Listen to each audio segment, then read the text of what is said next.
5ই আগস্টের আগে সেনাবাহিনী কর্তৃক কিছু কর্মকাণ্ড ছিল বিতর্কিত, যেটা নিয়ে নানান প্রশ্ন উঠেছিল। কিন্তু 5ই আগস্ট শেখ হাসিনার পলায়নে একটা বড় ভূমিকা কিন্তু সেনাবাহিনী রেখেছে।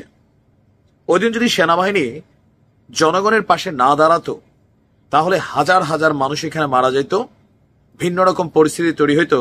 আর কোনো একটা দেশ তাদের সেনাবাহিনীর সাথে সংঘর্ষে জড়িয়ে গৃহযুদ্ধ ছাড়া কোনো কিছু কিন্তু অর্জন করতে পারে না। আপনি মিয়ানমারের দিকে দেখেন, জান্তা সরকারে ফালা দিতে পারে নাই।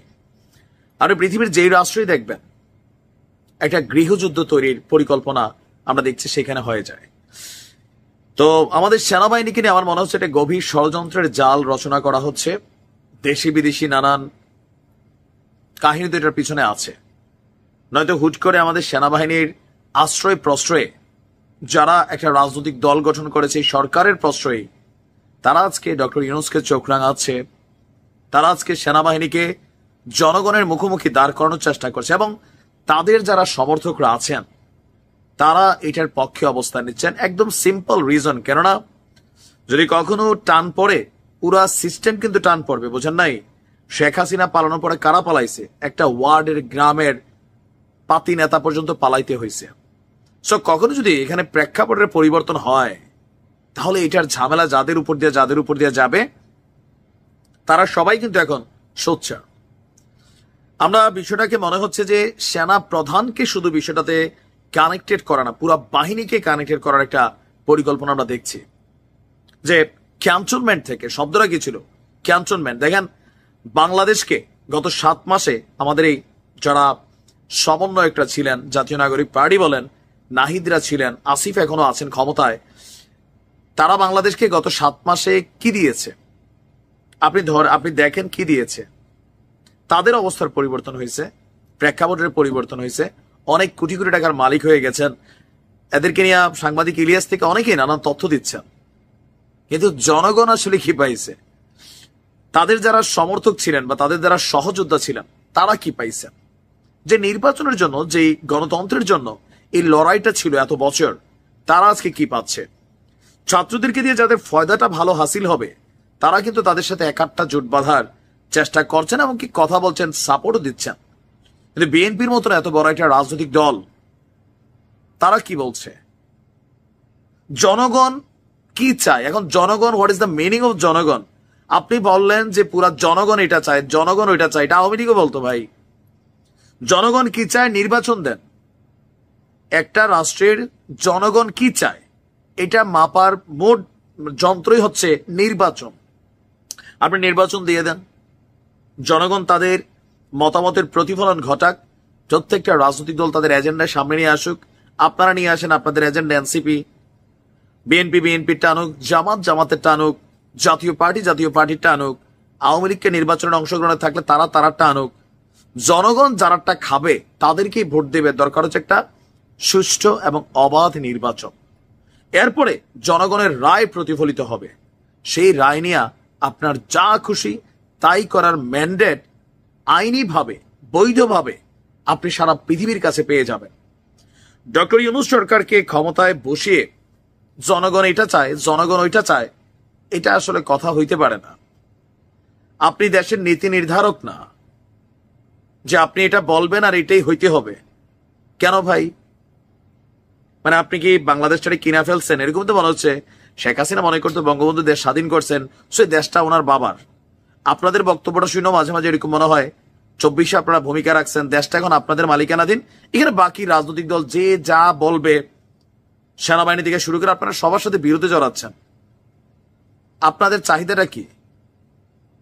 আপনারা যেটা চাচ্ছেন এটা আপনাদের ব্যক্তি প্রয়োজনে চাচ্ছেন, আর আপনাদের ব্যক্তি প্রয়োজনটা জনগণের চাওয়া বলা আপনারা চালাই দিচ্ছেন। সমর্থক আপনাদেরও আছে, প্রত্যেক দলেরই দেশের সমর্থক আছে।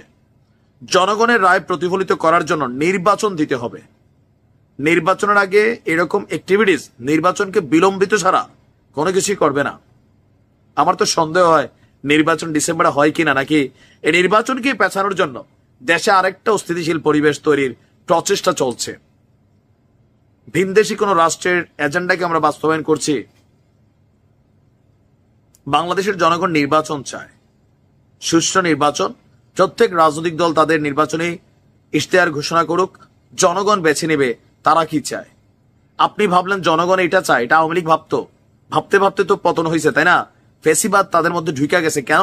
তারা ভাবতো যে আমার ভাবনার বাইরে আর অন্য কোনো ভাবনা যদি আসে এটার দমাইতে হবে, এটার জামাত শিবির ট্যাগ দিতে হবে, মুক্তিযুদ্ধের বিরোধিতার শক্তি বলে ট্যাগ দিতে হবে। একই খেলা আজকে আমরা এখন দেখতে পাচ্ছি, যে কোনো কিছু বললে ফেসিস্টের দোষর, অমুকের দালাল, তমুকের। কেন ভাই? আপনি কি দেশের মালিক একা আর বাকি জনগণ ধৈঞ্চা? যে কোনো মূল্যে একটা সুষ্ঠু নির্বাচন ডিসেম্বরের মধ্যে হতে হবে। আওয়ামী লীগে যারা অন্যায় করছে, অপরাধ করছে, তাদের বিচারিক প্রক্রিয়া চলবে। ট্রাইব্যুনাল গঠন করা হয়েছে, তো সেইখানে এটার বিচারিক প্রক্রিয়া চলুক। যারা অপরাধী তাদের শাস্তি অবশ্যই দিতে হবে, কিন্তু এর বাহিরে নির্বাচনকে প্রলম্বিত করা, নানান ধরনের পরিবেশ তৈরি করা, সেনাবাহিনীর বিরুদ্ধে জনগণকে মুখোমুখি দাঁড় করাই দেওয়া। 5ই আগস্ট আসতো না যদি সেনাবাহিনী তারা অবস্থান চেঞ্জ না করতো। হইতে পারে তাদের তৎকালীন দায়িত্বের প্রেক্ষাপটে এখন সেনাবাহিনী কার কথা শুনছে, আপনাদের কথায় তারা ভাইব্রেশন হচ্ছে, তখন আওয়ামী লীগের কথা হয়েছে, মানে সরকারের কথা হয়েছে। এখন আপনারা কি কন্ট্রোল করছেন না? কন্ট্রোল করছেন অনেক কিছুই। এটা হচ্ছে বাস্তবতা। সেনাবাহিনী এবং জনগণকে মুখোমুখি দাঁড় করানোর যেই খেলা চলছে, এটা বাংলাদেশকে তলানিতে নিয়ে যাবে, মনে রাখেন। এখানে শুধুমাত্র একজন ব্যক্তিকে টার্গেট করা হয় নাই, পুরো বাহিনীকে আমরা দেখছি বলা হচ্ছে যে ক্যান্টনমেন্ট থেকে দেশের জন্য অশনি সংকেত কোথাও না কোথাও। কোন এক অদৃশ্য শক্তির জাদুর কলকাঠিতে হঠাৎ করে উত্তাল বাংলাদেশের রাজনীতির মাঠ। সেনাবাহিনীকে জনগণের মুখোমুখি দাঁড় করিয়ে দেওয়া নাকি আসলে হাসনাতের বক্তব্য সঠিক? তবে পরিস্থিতি যা ধারণ করেছে, কেউ কেউ বলছে যে আপনারা যখন ক্যান্টনমেন্টে যাচ্ছিলেন তখন কি জনগণকে সাথে নিয়ে গিয়েছেন? দেন দরবারে হিসাবে নিকাশে মেলে নাই, তারপরে এসে 10 দিন পর আপনি সেনাবাহিনী সম্পর্কে, ক্যান্টনমেন্ট সম্পর্কে বক্তব্য দিচ্ছেন হাসনাত আব্দুল্লাহ। এই কথা বলছিল ছাত্র অধিকার পরিষদের আপনার যে আছে, কি বলা হয়, যে রাশেদ খান। আবার কেউ কেউ বলছেন যে না, সেনাবাহিনী এবং জনগণ মুখোমুখি দাঁড় করিয়ে দিয়ে একটা অস্থিতিশীল পরিবেশ তৈরির চেষ্টা চলছে সারা দেশে। অপরদিকে আসিফ মাহমুদ সরকারের উপদেষ্টা বলছিলেন 5ই আগস্ট যদি সরকার পতন না হতো তাহলে সশস্ত্র সংগ্রাম করত সরকারের বিরুদ্ধে বা রাষ্ট্রের যে তৎকালীন আইন শৃঙ্খলা বাহিনী ছিল তাদের বিরুদ্ধে। তার মানে এই সশস্ত্র সংগ্রামের জন্য যে মেশিনারিজ গুলো দরকার ছিল, কোথায় আছে সেই মেশিনারিজ গুলো? 5ই আগস্টের আগে বাংলাদেশের বিভিন্ন জেলখানাগুলো ভাঙচুর হয়েছে, লুটপাট হয়েছে, বিভিন্ন ধারা খোয়া গেছে, হাজার হাজার সরকারি লাইসেন্সধারী অস্ত্র এখনো সেগুলো উদ্ধারে অভিযান চলছে। আর এরই মাঝখানে যখন আমরা দেখছি উত্তেজনাকর পরিস্থিতি, তখন সেনাবাহিনী কিন্তু গভীর রাত থেকে তাদের মিশনটা আরো কঠিনভাবে সামনে এনেছেন। গতকালকে দিনভর নানান উত্তেজনার রাজনৈতিক বক্তব্য, ইভেন সরকারের আওয়ামী লীগকে পুনর্বাসন বা রিফাইন্ড আওয়ামী লীগ এই ইস্যুগুলোতে দেশ যখন উত্তপ্ত, তখন অস্থিতিশীল পরিবেশকে মোকাবেলা করার জন্য গভীর রাত থেকে ঢাকা সহ বিভিন্ন জায়গায় সেনাবাহিনীর যে অভিযান, সেটা ব্যাপক হারে চোখে পড়ার মতন বৃদ্ধি পেয়েছে। মানুষকে পরিবহনকারী যানবাহন হোক অথবা ব্যক্তিগত প্রাইভেট কার হোক বা হুন্ডা হোক, অথবা আপনি যাই বহন করছেন, কড়া তল্লাশি আমরা দেখছি বাংলাদেশের বিভিন্ন জায়গায়। সেনাবাহিনী বলছে আশু পরিস্থিতিকে নিয়ন্ত্রণের জন্য এবং যে কোনো মানে কি বলা হয় যে সার্বভৌমত্বের প্রতি হুমকি অথবা রাষ্ট্রকে অস্থিতিশীল করার জন্য যে মেকানিজম চলছে সেগুলোর বিরুদ্ধে সরকার বা বাংলাদেশ সেনাবাহিনী সজাগ রয়েছে। এছাড়া আপনারা জানেন যে আইন শৃঙ্খলা পরিস্থিতিরও বিভিন্ন জায়গায় ব্যাপক অবনতি ঘটেছে। সন্ত্রাসী কর্মকাণ্ড, চাঁদাবাজি, ছিনতাই বিভিন্ন জায়গা থেকে আমরা দেখছি ঘটছে। আর এর জন্য সেনাবাহিনী এই ধারাবাহিক রেড বা ব্লক চালিয়ে যাবে। ছাত্র উপদেষ্টাদের সাবেক এবং সমন্বয়কদের যে নানান বক্তব্য, সেগুলোর প্রেক্ষিতে এখন পর্যন্ত সেনাবাহিনীর পক্ষ থেকে কোন রকম বক্তব্য কিন্তু আসেনি। তবে সাংবাদিক ইলিয়াস তিনি আবার অনেকটা ক্ষিপ্ত এই ছাত্র উপদেষ্টাদের প্রতি। আমরা অন্য একটা ভিডিওতে তার কথাগুলো বলবো। তবে আমরা বাংলাদেশের মানুষ মনে করি যে এই রাষ্ট্রটা সকলের। কোন একটা ব্যক্তির কথায়, কোন একজনের কথায় পুরা সেনাবাহিনীকে আমরা জাজমেন্টের দিকে তুলে দিব কারো ব্যক্তিগত স্বার্থে, আমি ওই জায়গায় একমত নই। পৃথিবীর কোন রাষ্ট্র স্থিতিশীল থাকবে না যেই রাষ্ট্রের সেনাবাহিনী প্রশ্নবিদ্ধ হয়ে যাবে, যে রাষ্ট্রের সেনাবাহিনীকে আপনি চুলকাবেন, তারপর তারা সশস্ত্র সংগ্রামে নামবে, তাদের মধ্যে বিভাজন তৈরি হবে, জুনিয়র সিনিয়র অফিসারে লাগালাগি হবে, সেনাবাহিনী ভেঙে যাবে, আর এই সুযোগটাই সার্বভৌমত্বের জন্য হুমকি স্বরূপ হবে। কার প্রেসক্রিপশনে কি চলছে এতটুকু জানি না। আমরাও চাই আওয়ামী লীগের যারা অন্যায় করেছে, অত্যাচার করেছে, গণহত্যা করেছে, ফেসিবাদ, গুমহুন যেগুলোতে যারা জড়িত, প্রত্যেকের বিচার হোক। কিন্তু সেনাবাহিনীকে জনগণের মুখোমুখি দাঁড় করিয়ে দেওয়ার যে পায়তারা চলছে, সেখানে আমাদের স্পষ্ট অবস্থান দেশের প্রতি, সেনাবাহিনীর সাথে।